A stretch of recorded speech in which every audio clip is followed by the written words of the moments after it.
My name is Lauren, and I'm 29. I stood outside my sister's wedding venue, a sprawling lakeside estate, my navy dress clinging to me like a shield. White roses draped the entrance chandeliers sparkled inside, and a string quartet played softly.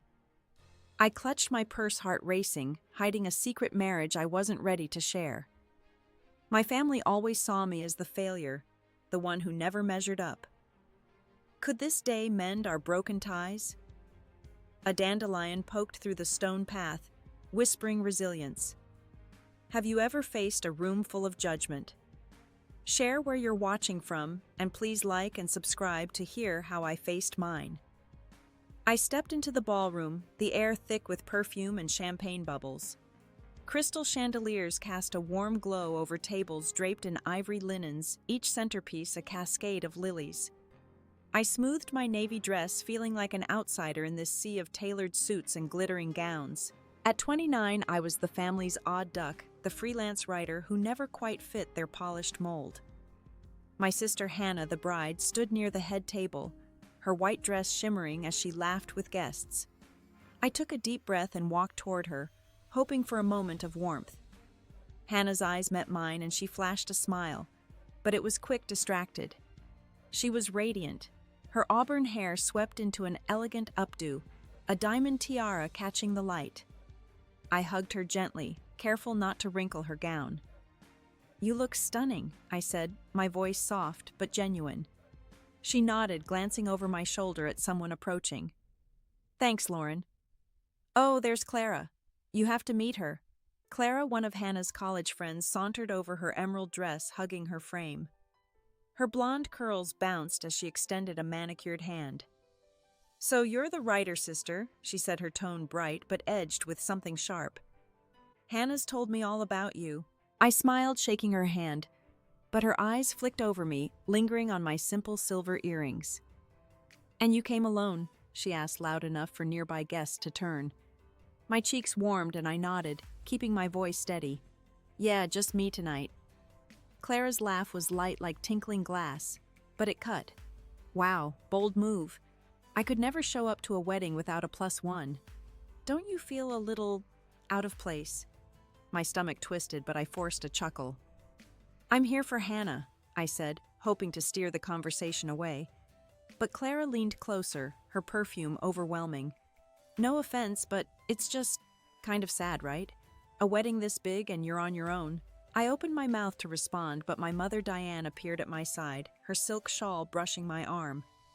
She was 55, her face smooth from years of careful upkeep, but her eyes were cold. "Lauren, can I have a word?" she said, her voice low, urgent. I followed her to a quieter corner near a towering floral arrangement, the scent of roses heavy in the air. Clara watched us go, smirking, and I felt the weight of her gaze like a spotlight. Diane turned to me, her lips pursed. "What are you doing, Lauren? Showing up like this alone, looking like that?" She gestured at my dress, her emerald ring glinting under the lights. It was new, a gift from my father, a symbol of their rekindled marriage that I'd never been invited to celebrate. "You're embarrassing Hannah," she hissed. "This is her day, and you're making it about your pathetic situation." My throat tightened, but I kept my face neutral. "I'm just here to support her mom," I said, my voice barely above a whisper. Diane shook her head, her earrings swaying. "Support her by blending in, not drawing attention.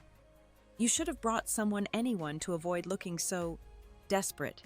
Her words landed like a slap, and I thought of Nathan, my husband, who was halfway across the country closing a deal. I'd kept our marriage a secret, knowing my family would twist it into another failure, another way I didn't measure up. I glanced at the locket hidden beneath my dress, its cool metal pressing against my skin. Nathan had given it to me on our first anniversary, a quiet promise of his unwavering belief in me. I wanted to tell Diane the truth to see her expression shift, but I swallowed the urge. "I'll stay out of the way," I said, my voice flat. Diane nodded, satisfied, and turned back to the crowd, leaving me alone by the flowers. I stood there, the hum of laughter and clinking glasses surrounding me, and felt a familiar ache.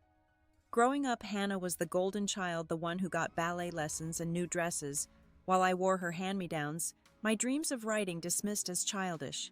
I remembered a winter when I was 12 watching Hannah twirl in a velvet leotard while I shivered in a thrift store coat. Diane's praise reserved for her alone. That old hurt resurfaced now sharper in this glittering room. I scanned the crowd searching for a friendly face and spotted my cousin Ethan near the bar. He was 30, kind in a quiet way, his dark hair neatly combed. I started toward him, hoping for a moment of normalcy, but Clara's voice carried over the music, loud and mocking. "Lauren, don't tell me you're going to hide all night." Heads turned and I felt the room shrink, every eye on me waiting for my next misstep. I forced my feet to move toward Ethan, weaving through clusters of guests, their champagne flutes catching the chandelier light. My navy dress felt too tight, like it was squeezing the air from my lungs. Clara's words echoed in my head, her mocking tone a needle pricking at my resolve. At 29, I was used to my family's jabs, but here in this glittering ballroom they landed harder, each one a reminder of my place on the outside. Ethan stood by the bar, his navy suit crisp, a glass of whiskey in hand. He smiled when he saw me, his brown eyes warm, a rare comfort in this sea of judgment. "Lauren, good to see you," he said, his voice genuine. "How's the writing going?" I opened my mouth to answer, grateful for a normal question, but his fiancée Lily slid up beside him, her red dress bold against the muted tones of the room. She tossed her dark hair and laughed, cutting me off. "Oh, Ethan, don't get her started on that. Writing's cute, but it's not exactly a career, is it?" My smile froze and I felt a flush creep up my neck. Ethan shifted, looking uncomfortable. But before he could respond, Lily leaned in, her voice dripping with fake sweetness. "I mean, no offense, Lauren, but scraping by as a freelancer, at your age I'd be stressed out of my mind." She sipped her drink, her eyes gleaming with amusement. I gripped my clutch, the leather cool against my palm, and forced a nod. "It's not for everyone," I said, keeping my tone even, but inside my chest ached. Ethan cleared his throat, trying to pivot. "Lily Lauren's got a lot of talent. Her articles are," but Lily waved him off, turning to a passing guest, leaving me stranded in the conversation. I looked at Ethan, hoping he'd say more, but he just gave me an apologetic shrug and sipped his drink. The moment slipped away, and I felt the familiar sting of being dismissed, my worth reduced to a punchline.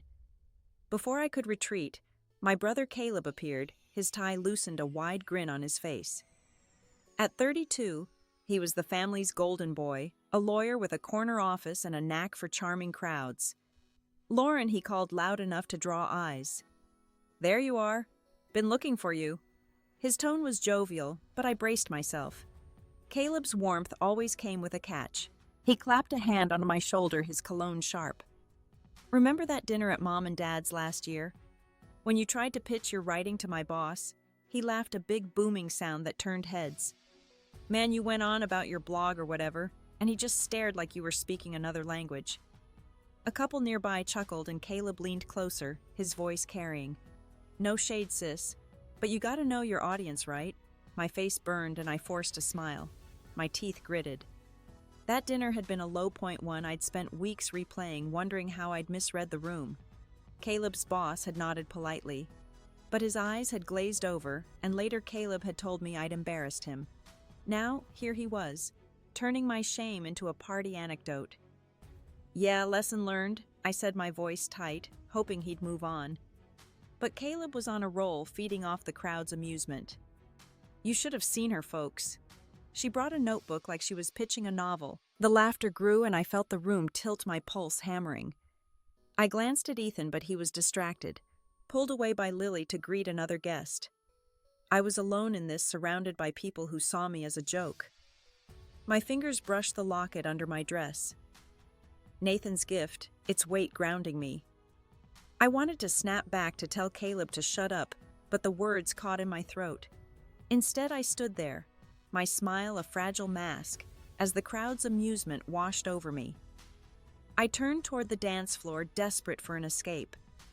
The band had started a lively tune, and couples were spilling onto the polished wood, their movements carefree.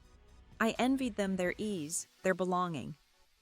I took a step forward, thinking I could lose myself in the music, but then I heard Clara's voice again, sharp and clear from a nearby table. Look at her scurrying off. Poor thing, probably going to cry in a corner. A few guests snickered and my stomach churned. I kept walking, my heels clicking against the floor, each step a battle to keep my head high. The dance floor was my only refuge now, a place where I could blend into the crowd and shake off the weight of their words. But as I neared the edge, I caught sight of my father Richard weaving through the guests, his face flushed from wine. His eyes locked onto mine, and my heart sank. His expression wasn't kind or curious. It was hard, accusing, like I'd already done something wrong. I slowed my breath, catching knowing whatever came next would be worse.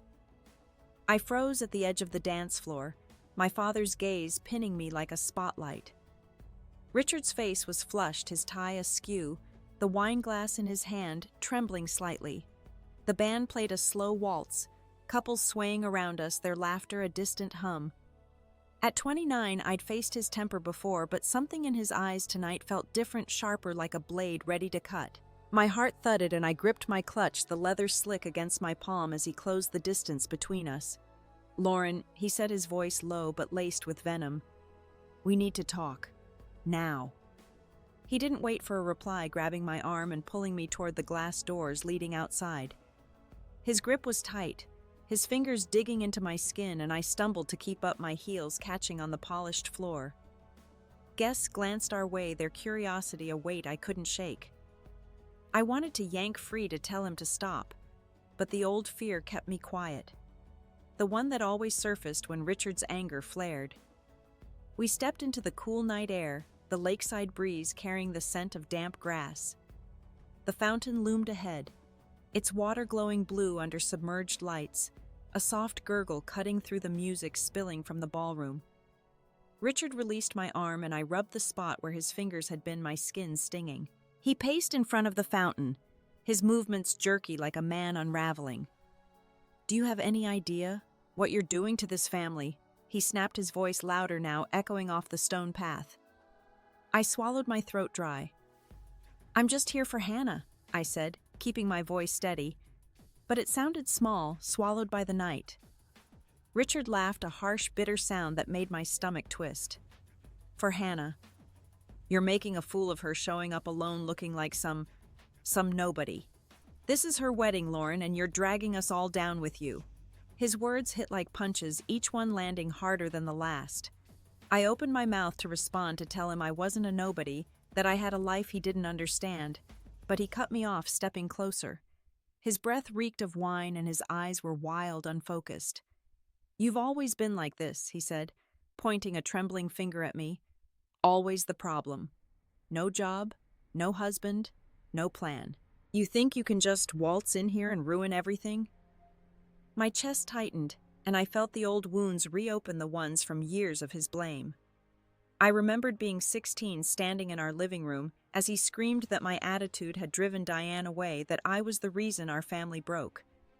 I'd believed him, then carried that guilt for years, but now standing by this glowing fountain, I felt a flicker of anger beneath the hurt. "I'm not ruining anything," I said, my voice firmer. "I came to celebrate, not to fight." Richard's face twisted, and he took another step, his shoes crunching on the gravel. "Celebrate," he spat. "You don't belong here. You never have. Look at you, no one by your side, no future. You're an embarrassment." His voice rose, carrying across the lawn, and I noticed a few guests drifting toward the doors, their silhouettes dark against the ballroom's glow. They were watching, whispering, drawn by the spectacle of my humiliation. I glanced at the fountain, its water rippling under the lights, and saw my reflection distorted and wavering. It was like seeing myself through Richard's eyes, a failure who could never measure up. My fingers brushed the locket under my dress, Nathan's gift, and I clung to its weight, a reminder of the life I'd built despite them. But Richard wasn't done. He leaned closer, his voice dropping to a hiss. "You should have stayed away, Lauren. You're only making this worse for everyone." A shadow moved nearby, and I caught sight of Gabriel, the waiter, hovering by a table collecting empty glasses. His dark eyes met mine, soft with sympathy, but he kept his distance, unable to step in. His presence was a small comfort, a reminder that not everyone saw me as Richard did. But the guests' murmurs grew louder, their curiosity feeding the tension, and I felt the air thicken like a storm about to break. Richard's hand twitched, and I braced myself, sensing his anger was far from spent. Richard's voice grew louder, his words slurring into a jagged rhythm that drowned out the fountain's soft gurgle. "You're a disgrace, Lauren," he said, his finger jabbing the air inches from my face. At 29, I'd heard his insults before, but tonight they felt heavier, each one a stone piling onto my chest. The crowd at the glass doors thickened their murmurs, a low buzz like bees circling a trap. My skin prickled under their stares, and I wanted to shrink to vanish into the cool night air. Clara's voice cut through sharp and gleeful from the edge of the gathering. "Oh, Richard, tell her she couldn't even find a date for her own sister's wedding." Her laugh was a spark igniting chuckles from the guests, their faces half lit by the fountain's blue glow. I glanced at them, strangers and distant relatives, their amusement carving a hollow space inside me. My hands trembled and I shoved them into my clutch, desperate to hide the shaking.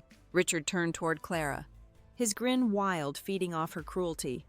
"Exactly," he roared, spinning back to me. "No one wants you here, Lauren. You're a walking reminder of failure. No career, no family, nothing." His words echoed across the lawn, and I felt my knees buckle the ground unsteady beneath my heels. I wanted to scream that he was wrong, that I had Nathan a life, a purpose, but my voice was gone, smothered by the weight of his rage. I caught Hannah's silhouette in the doorway, her white dress glowing against the dark frame. She stepped forward, her face tight, and for a fleeting second I thought she'd defend me. But her voice was cold, clipped. "Dad, stop. You're making a scene," she said, her eyes flicking to the crowd, not me. She wasn't protecting me. She was protecting her perfect day. My throat burned and I looked away, unable to meet her gaze. Diane stood beside her, arms crossed, her silence louder than any insult. Clara pushed through the guests, her emerald dress catching the light as she planted herself near Richard. "Honestly, Lauren, why did you even come?" she said, her tone dripping with mock pity. "You're like a sad little shadow trailing after Hannah's spotlight." The crowd laughed again, bolder now, and I felt my chest constrict, each breath shallow and sharp. I wanted to run, to tear off my dress and dive into the lake, anything to escape their eyes. Gabriel was still there, lingering by the table, his hands frozen on a stack of plates. His jaw was tight, his eyes locked on me, but he couldn't cross the invisible line between us. I clung to that small connection, his quiet presence a thread keeping me from unraveling. But then Richard stepped closer, his shadow falling over me, and the thread snapped. "You've never been enough," he said, his voice low, almost a growl. "Not for me, not for this family, not for anyone." The words sank deep, stirring memories of a night when I was 14, sitting on the porch as Richard packed his bags after the divorce. He'd looked at me, eyes cold, and said my rebellion broke our home. I'd carried that blame, let it shape me, but now it fueled a quiet fury buried under layers of hurt. I opened my mouth, searching for a reply, but Clara's voice rang out again. "Look at her, she's speechless. Poor thing probably knows it's true." The guests' laughter swelled, a wave crashing over me, and I felt the ground tilt.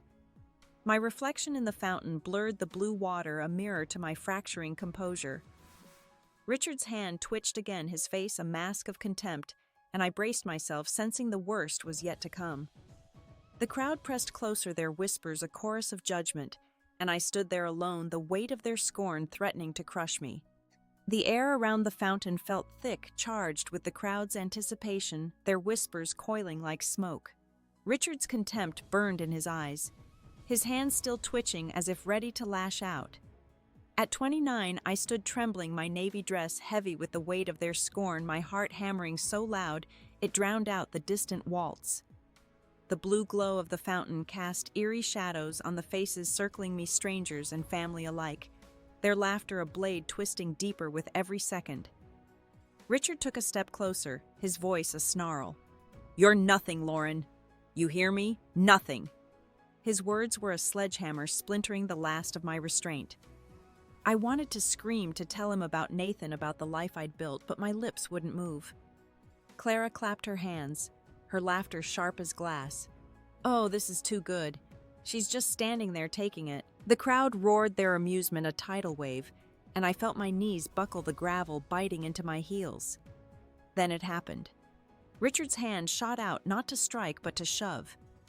His palms hit my shoulders hard, and I stumbled backward, my clutch slipping from my grasp. Time slowed as I flailed my arms, reaching for something, anything, but there was only air. I hit the fountain's edge, my body tipping over, and plunged into the shallow water. The cold shocked my skin, stealing my breath, and I gasped, my hands scrabbling against the slick stone bottom. Water soaked my dress, plastering it to my legs, and the crowd's applause erupted, a cruel ovation that echoed across the lawn. I sat there half submerged, my palms stinging my hair, dripping into my eyes. The fountain's lights bathed me in a surreal blue, and I felt exposed like a specimen under glass. Clara's voice rang out gleeful. "Look at her, soaked like a drowned rat, perfect." More laughter followed, and I saw Hannah push through the crowd, her white dress stark against the night. I searched her face for compassion for the sister I'd once known, but her eyes were hard, her lips a thin line. "Lauren, you're ruining everything," she hissed, her voice low but cutting. "Get up and go before you make this worse." My chest heaved, each breath a struggle against the weight of her words. Diane stood behind her, her face a mask of indifference, her arms still crossed. I wanted to beg her to see me, to acknowledge the daughter she'd always pushed away, but her silence was answer enough. The crowd pressed closer, their phones glinting as some snapped photos, turning my shame into a spectacle. I felt like I was sinking, the water pulling me down, though it barely reached my waist. Gabriel was there just beyond the circle, his tray of glasses forgotten on a table. His eyes were wide, his hands clenched, and I could see him wrestling with the urge to step in.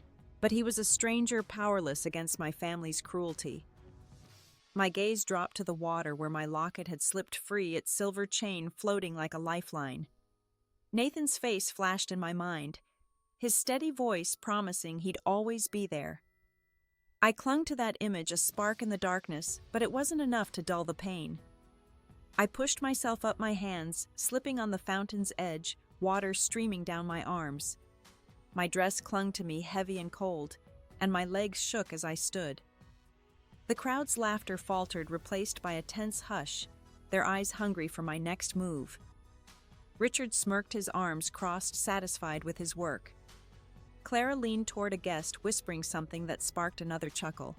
Hannah turned away, her tiara glinting as she rejoined Marcus, dismissing me entirely. I stood there, dripping, my breath ragged, the weight of their judgment crushing me. My heart screamed to run, to hide, but my feet wouldn't move. Something shifted inside me, a flicker of defiance buried under the hurt. I lifted my chin, my eyes locking onto Richard's, and felt a surge of something raw, something unbreakable, clawing its way to the surface. My wet dress clung to my skin, the cold seeping into my bones as I stood in the fountain's glow, the crowd's eyes boring into me. At 29, I felt like a child again, small and powerless under Richard's sneer. The night air was sharp, carrying the scent of lilacs from the garden, but it couldn't mask the bitterness rising in my throat. My chest heaved, each breath a battle, as I faced the sea of faces, their amusement a wall I couldn't breach. Clara stepped forward, her heels clicking on the stone path, her smile venomous. "What's wrong, Lauren? No comeback? No one to save you?" Her words sliced through the hush, and a few guests snickered, emboldened by her lead. I wanted to speak, to hurl something back, but my voice was trapped, a knot in my throat. My hands clenched at my sides, nails digging into my palms, the pain a faint anchor against the chaos. Richard laughed, a low, guttural sound, and shook his head. "You see this?" he said, turning to the crowd, his arms wide like a showman. "This is what I've dealt with for years. A daughter who can't even stand up for herself." His words were a spotlight, exposing every crack in my armor. I felt my face burn, not with shame, but with a raw, aching fury I couldn't release. The crowd murmured, some nodding their agreement, a fresh wound. Hannah's voice broke through, sharp and impatient.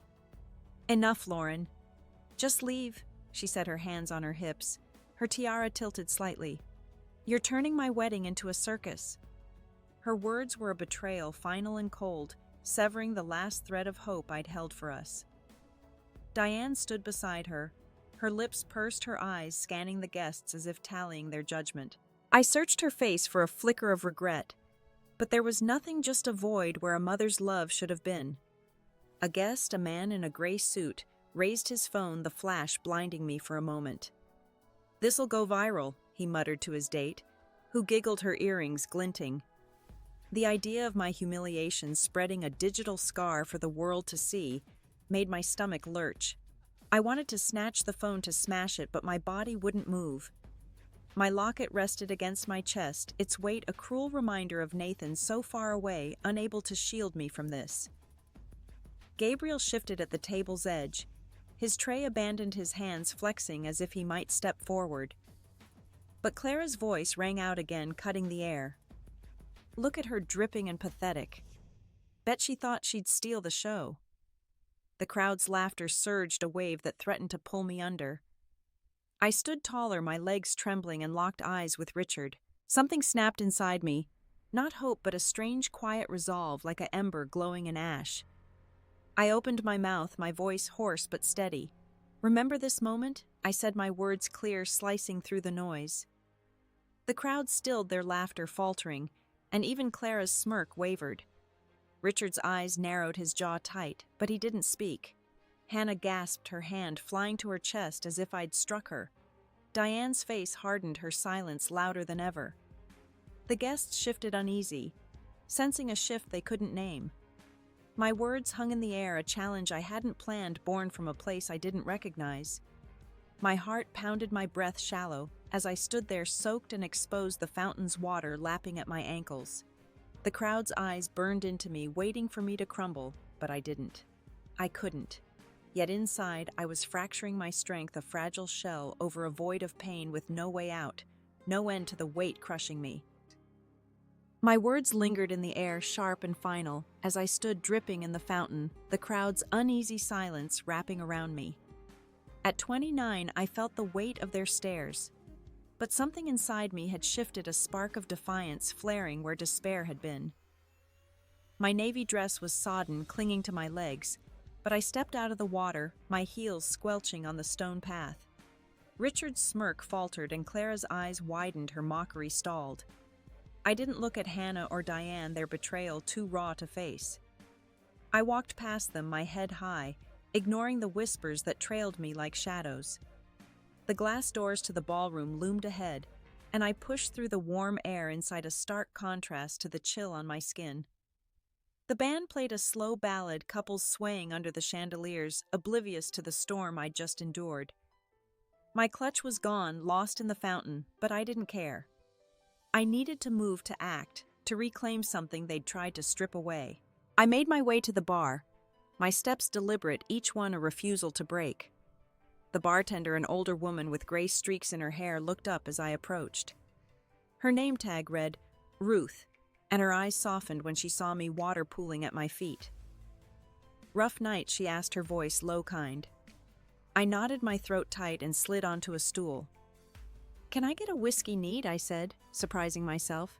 I rarely drank, but tonight I needed something to steady my hands. Ruth poured the drink, sliding it across the polished wood. "On the house," she said, her gaze flicking to my soaked dress. "You look like you could use it." I took the glass, the amber liquid catching the light, and sipped the burn, grounding me. My phone was in a hidden pocket of my dress, miraculously dry, and I pulled it out, my fingers trembling as I opened my messages. Nathan's name glowed on the screen, a lifeline in the chaos. I typed quickly, my words spilling out. "They humiliated me, pushed me into a fountain. I need you." I hit send, my heart racing, and stared at the screen, willing him to reply. Within seconds, dots appeared and his message came through. "Just landed. I'm coming. Stay strong." Relief washed over me, mingling with the fire in my chest. Nathan was close, and knowing he'd be here soon gave me the courage to keep going. I set the phone down and took another sip, the whiskey warming my core. Ruth leaned forward, wiping the bar with a rag. "You're tougher than they think," she said, her voice barely above a whisper. "I've seen a lot of weddings, a lot of families. The ones who hurt you most are usually scared of what you've got inside." Her words hit deep, like she'd seen the strength I was only starting to feel. I met her eyes and nodded a silent thank you. Caleb appeared at the bar, his suit jacket off his face flushed with something like guilt. "Lauren, hey," he said, his voice softer than before. "Look, I didn't mean to pile on out there." It got out of hand. His apology was half-hearted, his eyes darting to the crowd, worried about his image. I set my glass down, my jaw tight. "I don't need your pity, Caleb," I said, my voice low but firm. "You laughed with them. Own it." He blinked, caught off guard, and opened his mouth to argue, but I turned away, focusing on Ruth, who gave me a small, approving nod. Caleb hesitated, then walked off, his shoulders slumped. I felt a surge of power, small but real, in shutting him down. For years I'd swallowed their jabs, let them define me, but not tonight. I wasn't running. I was staying right here in their world on my terms. I glanced at the dance floor, where strangers moved to the music, their laughter light unburdened. My dress was still wet, my hair matted, but I felt a resolve hardening inside me, like steel forming in fire. Nathan was coming, and I'd face whatever came next, not as their victim, but as someone who'd finally had enough. The whiskey's warmth lingered in my chest, a quiet fire fueling my resolve. I sat at the bar, my soaked dress, leaving a puddle on the floor, but I didn't care. At 29, I was done shrinking. The ballroom hummed with life, the band's melody weaving through the chatter of guests, their world untouched by the storm I'd weathered outside. Ruth, the bartender, busied herself with a stack of glasses, but her glance my way held a quiet strength, like she knew I was on the edge of something new. I checked my phone again, Nathan's words glowing on the screen, 5 minutes out. "You've got this." My heart steadied his faith in me, a tether pulling me forward. I slipped the phone back into my dress pocket and scanned the room, my eyes landing on the dance floor. Strangers twirled in pairs, their movements fluid, carefree. I'd always stayed on the sidelines at family events, too afraid of drawing attention, but tonight felt different. I wasn't hiding anymore. I stood, my wet dress heavy, but my steps firm, and walked toward the dance floor.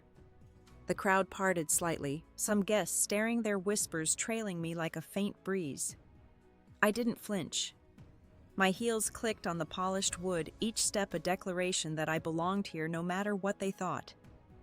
A group of strangers danced nearby, their laughter inviting, and I joined them, moving to the music's rhythm. My body felt stiff at first, the cold fabric clinging to my skin, but I let the beat guide me, my arms swaying, my head tilting back. A woman in a sapphire dress smiled at me, her curls bouncing as she spun. "Love your vibe," she called, her voice bright. I smiled back, genuine, feeling a flicker of connection in this sea of judgment. For the first time tonight, I wasn't alone. I danced, my movements growing bolder, the music drowning out the weight of Clara's taunts, Richard's rage, Hannah's coldness. My locket bounced against my chest. Nathan's gift, a reminder of the life waiting for me beyond this room. Diane appeared at the edge of the floor, her silk shawl draped over her shoulders, her face a mask of disapproval. She gestured for me to come over, her movements sharp, impatient. I caught her eye, but kept dancing, my body flowing with the music. She stepped closer, her voice cutting through the melody. "Lauren, stop this. You're making a fool of yourself. Leave now before you embarrass us further." Her words were a command, the same tone she'd used when I was a child, demanding I stay quiet, stay small. I slowed my breath, catching, but I didn't stop. I looked at her, really looked, and saw the fear behind her eyes, the need to control a narrative I no longer fit. "No, Mom." I said, my voice calm but unyielding. "I'm not leaving. This is my sister's wedding and I'm staying." Diane's mouth tightened, her emerald ring flashing as she clenched her fist. She opened her mouth to argue, but I turned away, spinning back into the dance, my movements deliberate, a quiet rebellion. The strangers around me cheered, their energy infectious, and I felt a surge of something new, not just defiance but ownership. I was claiming this moment, this space, not for them, but for me. My dress was still damp, my hair a mess, but I moved with a grace I hadn't known I had, each step peeling away years of doubt.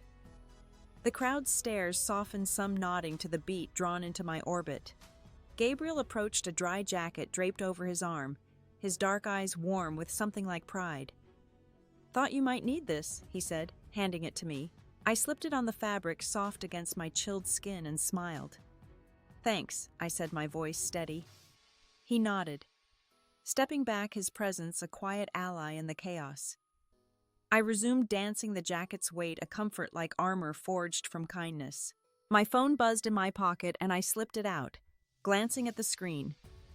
Nathan's message read, "Outside. Black car. Ready when you are." My pulse quickened, a mix of relief and anticipation.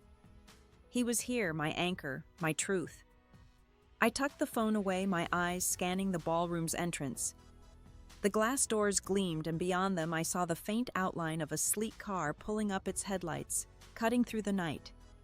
I stopped dancing, my chest rising and falling, the music fading into the background. The strangers clapped their smiles, a small victory, but my focus was on the doors. I straightened the jacket, settling over my shoulders, and took a single step forward, my gaze unwavering. The room seemed to hold its breath, sensing a shift, and I stood there silent, my strength, a quiet force ready to meet whatever came next. The ballroom's chatter faded as I stood near the dance floor, Nathan's message still pulsing in my mind. At 29, I felt a quiet power settling into my bones. The jacket Gabriel gave me, a shield against the eyes still lingering on my damp dress. The glass doors glowed with the promise of Nathan's arrival, and I held my breath, my pulse steady but fierce. The band shifted to a softer tune, strings humming low, and the air seemed to tighten, as if the room sensed a reckoning. The doors swung open and Nathan stepped inside, his presence commanding without effort. His charcoal suit was tailored, his dark hair neatly combed, but it was his eyes, steady, unwavering, that drew every gaze. He scanned the room, found me and smiled, a small private curve of his lips that warmed my chest. The crowd parted, their whispers halting as he crossed the floor, his steps deliberate, unhurried. I stood rooted, my hands unclenching, the weight of the night shifting under his gaze. He reached me, his hand brushing my arm, and leaned down, his lips grazing my forehead. "I'm here," he murmured, his voice a low anchor. Then louder for the room to hear, he said, "Everyone, I'm Nathan Lauren's husband." The words landed like a stone in still water ripples spreading through the crowd. Gasps broke the silence, glasses clinking as guests froze their faces, a mix of shock and curiosity. My heart thudded, not with fear, but with a strange, fierce pride. Richard, standing near the bar, choked on his wine, his face reddening as he set the glass down. "Husband," he sputtered, his voice hoarse, disbelieving. He took a step forward, his eyes darting between Nathan and me, searching for a lie. Clara nearby clutched her necklace, her smirk gone, her lips parted in stunned silence. The crowd's murmurs grew a low hum of confusion, and I felt their scrutiny shift, no longer mocking but questioning, recalculating who I was. Nathan's hand rested lightly on my back, his touch steadying me as he faced Richard. "Yes, her husband," he said, his tone calm but edged with steel. "And I'm proud of her more than you'll ever understand." His words were a blade, precise and unyielding, and Richard flinched, his bravado crumbling. I glanced at Hannah, still by the head table, her hands twisting her bouquet, her face pale as the reality sank in. Diane stood beside her, her posture rigid, her eyes fixed on Nathan like he was a puzzle she couldn't solve.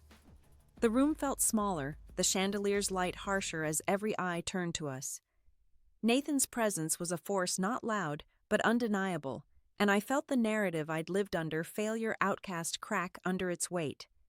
Ruth behind the bar clapped softly, her smile wide, her gray hair catching the light. Her quiet support amplified the moment, a reminder that I'd found allies in unexpected places. A guest whispered to another, "Who is he?" and the question hung unanswered, fueling the tension. Nathan turned to me, his eyes searching mine, and I nodded a silent agreement that we'd face this together. He addressed the crowd, his voice clear-measured. "Lauren's been through enough tonight," he said. You've judged her, mocked her, but you don't know her strength. I do. His words were a shield deflecting the crowd's gaze, and I felt my shoulders straighten, my breath easing for the first time in hours. Richard's face twisted, a mix of anger and embarrassment, and he opened his mouth but no words came. Clara's eyes darted to the guests, her confidence shaken as if she sensed the tide turning. Hannah's bouquet trembled in her hands, her lips moving silently, searching for something to say. The crowd's whispers grew sharper, their curiosity now a pressure on my family, not me. I stood beside Nathan, my wet dress, forgotten, my heart steady, but the air was thick, the moment frozen, waiting for the next crack to break it open.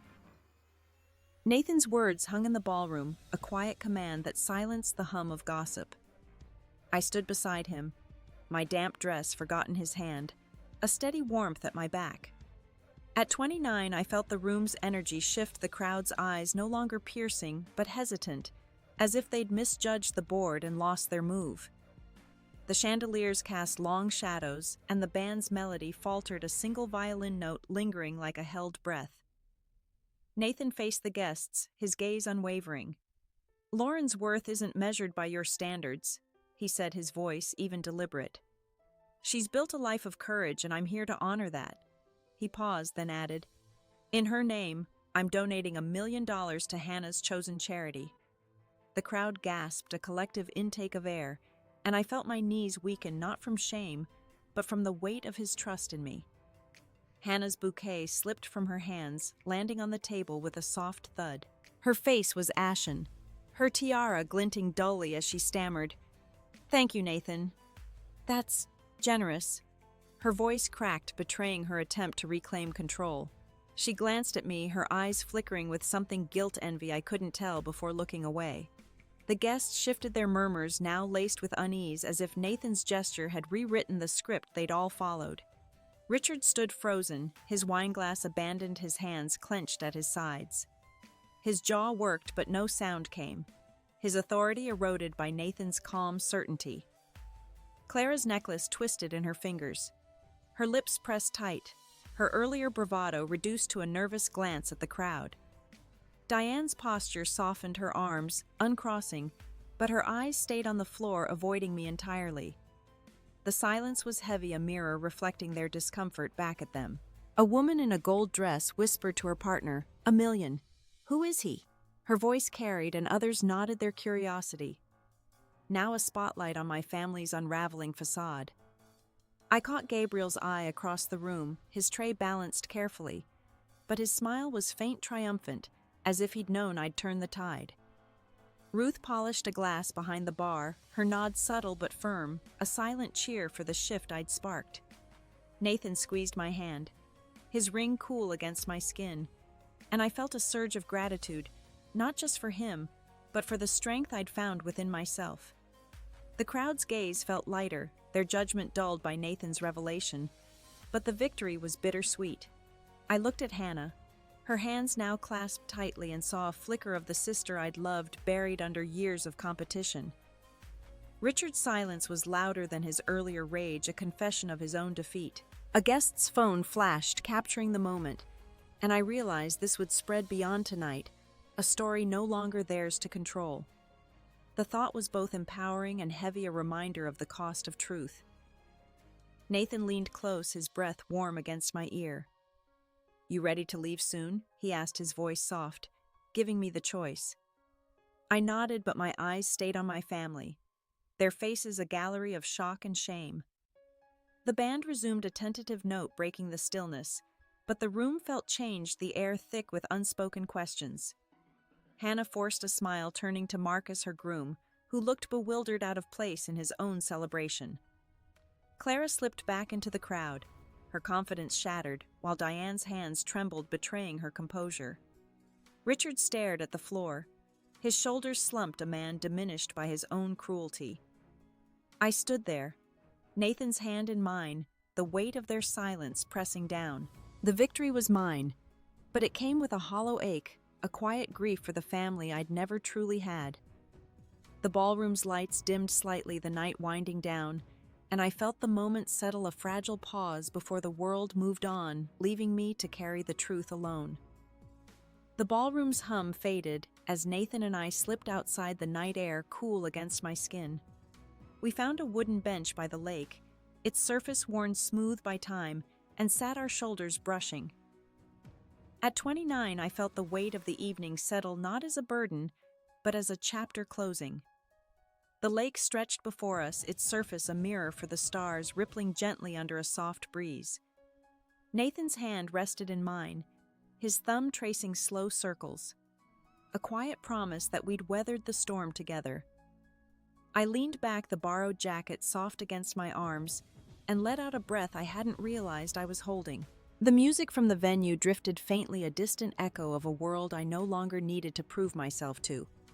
That was something, I said, my voice low, a half laugh breaking through. Nathan chuckled, his eyes crinkling. You were incredible in there, Lauren. The way you held your ground, I'm in awe. His words warmed me. Not because they praised, but because they truly saw me in a way my family never had. We sat in silence for a moment, the lake's soft lapping a steady rhythm. I thought about the girl I'd been always chasing, approval molding herself to fit their expectations. That girl would have run from tonight's chaos, but I hadn't. I'd stayed, danced, spoken, and that choice felt like a gift I'd given myself. Thank you for coming, I said, turning to Nathan. I didn't know how much I needed you until you walked in. He squeezed my hand, his gaze steady. I'll always show up for you. Always. A rustle broke the quiet, and I turned to see Ethan approaching, his suit jacket slung over one shoulder. His face was softer now, the cocky edge gone, replaced by something raw.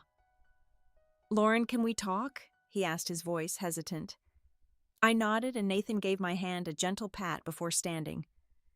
I'll grab us some water, he said, leaving us by the bench, his trust in me unspoken but clear. Ethan sat the bench, creaking under his weight, and stared at the lake, his hands clasped. I'm sorry, he said, finally, his words heavy. I should have stood up for you out there. I saw what they did, and I just froze. His voice cracked, and I saw the boy I'd grown up with, the one who'd once shared his comic books when I was lonely. I wanted to be angry, to tell him his silence had hurt, but I felt only a quiet ache, a recognition of his own struggle. It's okay, I said, surprising myself. You were caught in it too. He looked at me, his eyes searching, and shook his head. No, it's not okay. You didn't deserve that, Lauren. I've always admired how you keep going, writing, living on your terms. I should have said it sooner. His words were a bridge, fragile but real, and I felt a knot loosen in my chest, not forgiveness, but understanding, a step toward letting go. I looked out at the lake, its surface catching a sliver of moonlight, and thought about my childhood dreams scribbled in notebooks hidden under my bed. I'd wanted to tell stories to make sense of the world, but my family's doubts had nearly buried that spark. Nathan's belief, Gabriel's quiet kindness, Ruth's steady nod, they'd reminded me who I was. I'm going to keep writing, I said, more to myself than Ethan. Not for them, but for me. Ethan nodded, his shoulders relaxing, and we sat there, the silence between us softer now, less burdened. The stars above felt closer, their light a gentle guide, and I felt a calm settle deep within, a certainty that I was enough just as I was. The lake's gentle ripples caught the starlight, a quiet dance that mirrored the calm settling in my chest. Ethan sat beside me, his presence a fragile thread to a past I was ready to release.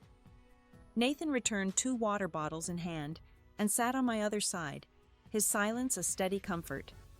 I took a sip, the cool liquid soothing my throat, and let the moment stretch, unhurried, unforced.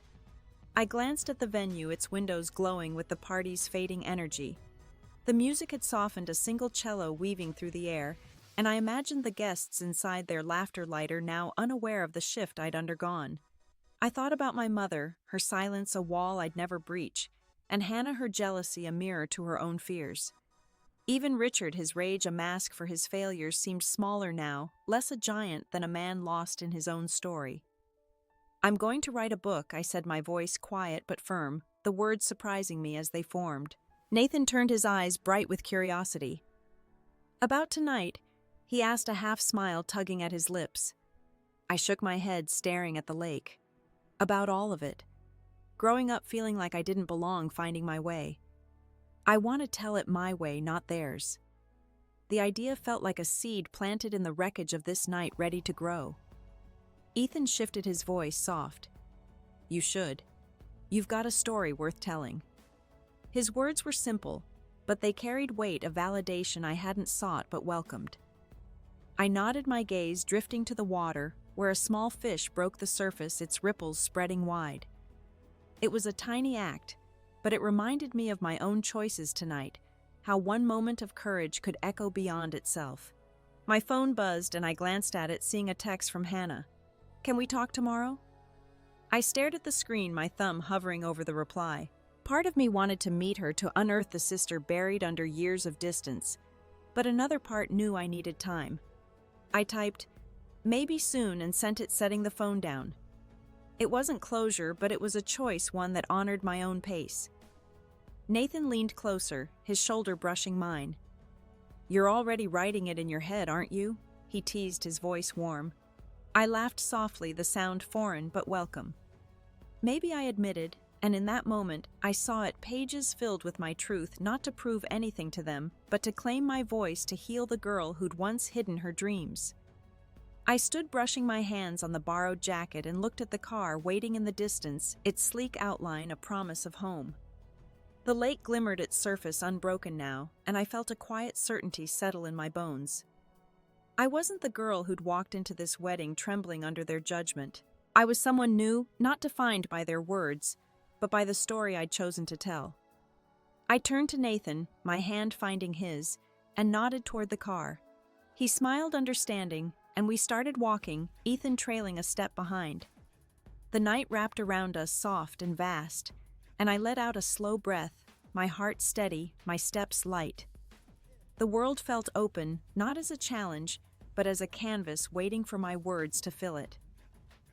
6 months later, I sat in my home office, a small room with slanted ceilings and a window overlooking a maple tree. At 29, I'd carved out this space, my sanctuary, lined with books and a single potted fern that thrived despite my forgetful watering. Sunlight spilled across my desk, warming the laptop where my manuscript waited, nearly complete. I typed a sentence, paused, and leaned back, the wooden chair creaking softly.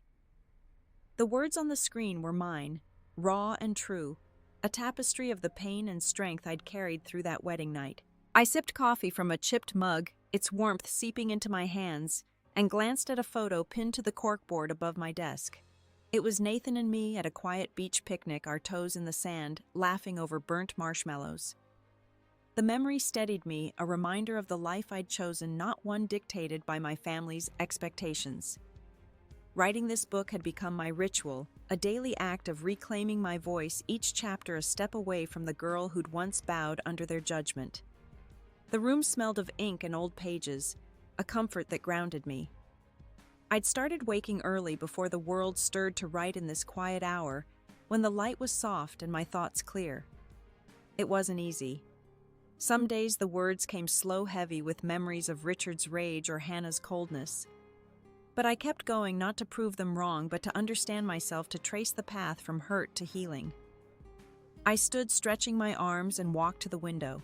The maple's leaves were turning gold, a slow shift toward autumn, and I watched a squirrel dart across the lawn, its movements quick and certain. I thought about the wedding, not with anger, but with a distant clarity, like looking at a painting I'd once lived inside. I'd changed that night, not in a loud, triumphant way, but in the quiet choice to stand, to speak, to stay. Nathan was downstairs, his voice a soft hum as he talked on the phone, likely closing another deal. His belief in me hadn't wavered, but it was my own trust in myself that felt new, hard-won. I'd stopped checking my phone for messages from Hannah or Diane, stopped hoping for apologies that might never come. Instead, I'd found peace in small things, this office, my writing the way the fern's leaves curled toward the sun. I returned to my desk, my fingers hovering over the keyboard, and added another line, a description of a childhood summer when I'd built a fort from blankets, dreaming of stories I'd one day tell. The memory wasn't painful, just a piece of who I'd been, woven into who I was becoming. I saved the document, the cursor blinking steadily, and felt a quiet pride. Not for finishing, but for starting, for showing up for myself every day. The doorbell rang, a soft chime, and I heard Nathan's footsteps in the hall. I stayed where I was, letting the moment linger, the sunlight warm on my face. The manuscript was close to done, a story, not just of that night, but of every choice that led me here, to this desk, this life. I closed my eyes, my breath slow and even, and felt the past settle, not gone, but no longer heavy, a shadow softened by the light I'd found within. I opened my eyes, the sunlight still pooling on my desk, and heard Nathan's voice from the hallway, warm and steady, greeting someone at the door. At 29, I felt a quiet shift, like the maple outside my window shedding its first golden leaf. I turned back to my laptop, the manuscript's final chapter open, and began typing, my fingers moving with a certainty I hadn't known before. This wasn't just a story of a wedding gone wrong. It was a map of my heart, charting every scar and every step toward light. Yesterday I'd met Hannah at a small cafe, its walls lined with local art, the air thick with the scent of roasted beans. She'd sat across from me, her hands fidgeting with a napkin, her eyes softer than I'd seen in years. I was jealous, she admitted, her voice barely above a whisper. "You always seemed so free, Lauren, even when we tore you down." Her words weren't an apology, not fully, but they were honest, a crack in the wall between us. I listened, sipped my latte, and nodded, not ready to rebuild, but willing to let the moment be. We parted with a tentative hug, her perfume lingering, as I walked away, my steps light on the cobblestone path. I didn't need her approval anymore, didn't need to fit into her world or anyone's. That realization was my own, earned through nights of doubt and mornings of quiet resolve. I thought about Richard, his anger a shadow I'd carried too long, and wrote him a letter I'd never send, its words spilling onto a page I tucked into a drawer. It wasn't for him. It was for me, a release of the blame I'd shouldered since I was a child. Back in my office, I paused, my hands resting on the keyboard, and glanced at a postcard on my desk sent by Gabriel, the waiter from the wedding. "Heard about your book," he'd written in neat script. "Keep shining." I smiled, tracing the card's edge, grateful for the strangers who'd become anchors, their kindness a thread woven into my story. The fern by the window leaned toward the light, its green tips curling upward, and I saw myself in it, reaching, growing despite the weight of the past. I finished the chapter, my words a quiet reckoning, not with my family, but with the girl I'd been, the one who'd believed she was less. I saved the file, the laptop's hum a soft companion, and stood, my bare feet cool on the hardwood floor.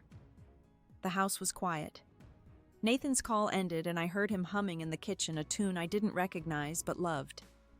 This life, this moment was mine, built not from their validation, but from my own choices, each one a brick and a foundation stronger than I'd ever known. I learned something through all this, something I carry now like a well-worn book. Your worth isn't tied to the voices that try to define you, even the loudest ones, even family. It's in the quiet moments when you choose yourself, when you forgive not for them, but for your own peace. We all have stories that shape us, but we get to decide how they end, who we become in the telling. What's a moment when you chose yourself, when you found strength in letting go? Share it in the comments below. I'd love to hear your story. If this resonated with you, please give it a like, subscribe to join me for more, and share it with someone who might need it. Thank you for listening, for being here.